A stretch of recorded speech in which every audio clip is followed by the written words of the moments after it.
Alors la loi de Bitur-Camembert, ça sonne un peu comme une blague, n'est-ce pas? Et pourtant, derrière ce nom, eh bien, il y a une théorie économique, disons explosive. Une théorie qui avance une idée assez radicale, voire dérangeante, sur le rôle de l'État et ce qu'il fait vraiment avec la richesse. Allez, c'est parti, on décortique ça ensemble. Tout part de là. Regardez cette phrase, elle est complètement absurde. Me ferait 4 jours pour n'avoir pas creusé le deuxième trou assez grand pour pouvoir y mettre sa terre avec celle du premier trou. Ça vient d'une vieille bande dessinée française. On a un sergent qui punit un soldat, le sapeur Camembert, pour un truc qui défie toute logique. En gros, il lui dit qu'il aurait dû creuser un deuxième trou assez grand pour contenir la terre du premier trou et du deuxième. C'est impossible, bien sûr. Mais cette image, cette idée d'un travail inutile qui s'annule lui-même, gardez-la bien en tête, c'est vraiment la clé de tout. Alors oui, la question qu'on se pose tous, c'est comment est-ce qu'on passe d'une histoire de BD avec des trous et de la terre à une grande théorie économique? Comment cette scène un peu ridicule, cette tâche complètement absurde, peut-elle nous expliquer quelque chose sur l'économie moderne et l'action de l'État? Eh bien, c'est ce qu'on va voir tout de suite. Voilà le programme. On commence avec notre histoire de trous, on pose le principe économique de base, on voit comment ça s'applique à la politique, et ça nous mène à la fameuse loi de la destruction. Et enfin, on verra pourquoi tout ça reste souvent invisible. C'est un vrai parcours logique. Donc voilà, l'origine du nom, c'est cette histoire. Elle est parfaite pour illustrer ce que la théorie appelle une erreur comptable fondamentale. Le pauvre Camembert, il oublie un détail crucial. Quand il creuse son deuxième trou, il sort de la terre. Et cette terre, il doit bien en faire quelque chose. C'est un coût caché. Eh bien, l'idée de la théorie, c'est que l'action de l'État génère exactement le même type de coût caché, un coût énorme que la plupart des gens ne voient pas. Bon, on laisse de côté l'anecdote un instant et on passe au cœur de la théorie, à la partie plus formelle. Et tout ça repose sur un principe, un axiome économique que, franchement, quasiment personne ne remet en cause. Et ce principe, le voici. Il n'existe pas de profit certain. Jamais. Pensez-y une seconde. Si on trouvait un moyen de gagner 100 € à coup sûr, sans aucun risque, qu'est-ce qui se passerait? Tout le monde se ruerait dessus. La compétition deviendrait tellement féroce que l'opportunité de profit disparaîtrait quasi instantanément. C'est une loi d'airain de l'économie.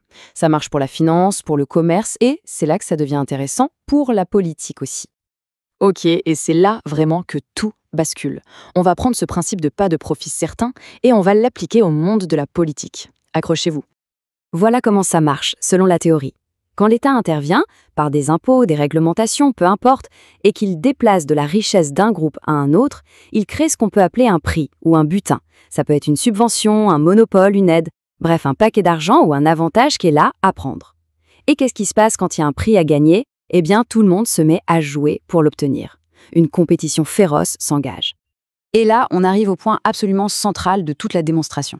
La théorie fait une distinction hyper importante. D'un côté, on a ce qu'on appelle les investissements réels.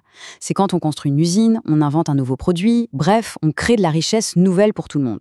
Et de l'autre côté, on a les pseudo-investissements. Ça, c'est toute l'énergie, tout le temps, tout l'argent dépensé, non pas pour créer de la richesse, mais pour capturer la richesse qui existe déjà. C'est le lobbying, les campagnes de communication, les armées d'avocats et de consultants qui travaillent à obtenir le fameux butin politique. Ces activités-là, elles ne produisent rien, zéro. Elles ne font que se battre pour une part du gâteau. La théorie est très claire là-dessus. C'est de la destruction pure et simple de ressources. On avance et on arrive maintenant vraiment au cœur du réacteur. C'est la conclusion la plus spectaculaire de cette théorie. Alors, la question qui tue. Tout cet effort pour capturer le butin, tout cet argent jeté dans les pseudo-investissements, ça représente combien au final? Quelle est la valeur de toute cette richesse qui part en fumée? La réponse, selon la loi de Bitur-Camembert, est d'une simplicité terrible. 1 pour 1, 1-1. Ça veut dire que pour chaque euro que l'État prend pour le redistribuer, 1 euro est détruit en pure perte dans la compétition pour l'obtenir. C'est ça, la loi de la destruction totale. La logique est implacable. Comme il n'y a pas de profit garanti, les concurrents vont dépenser de plus en plus pour avoir leur part du gâteau, jusqu'à ce que collectivement, les dépenses pour obtenir le butin égalent la valeur du butin lui-même. Vous voyez le tableau? L'État prend 100 en groupe. D'autres groupes dépensent en tout 100 en lobbying pour essayer de récupérer ces 100. À la fin, un groupe gagne les 100. Le bilan? Le premier groupe a perdu 100 et surtout 100 de richesses réelles ont été brûlées en efforts inutiles. Le résultat net pour la société est une perte sèche de 100. Et on pourrait penser que c'est le pire. Eh bien, la théorie nous dit que ce ratio de 1 pour 1, c'est juste le début. Ce n'est qu'un minimum. La destruction peut en fait être bien plus grande. Ce concept s'appelle le cercle vicieux de l'interventionnisme. Le mécanisme est simple et un peu déprimant. 1. L'État intervient. 2. cette intervention, en plus de la destruction qu'on vient de voir, crée des problèmes imprévus. 3. Face à ces nouveaux problèmes, que fait-on? On demande encore plus d'intervention de l'État pour réparer les dégâts. Et 4. La boucle est bouclée. Chaque nouvelle intervention ajoute sa propre couche de destruction, ce qui aggrave la situation et en appelle d'autres. C'est une spirale.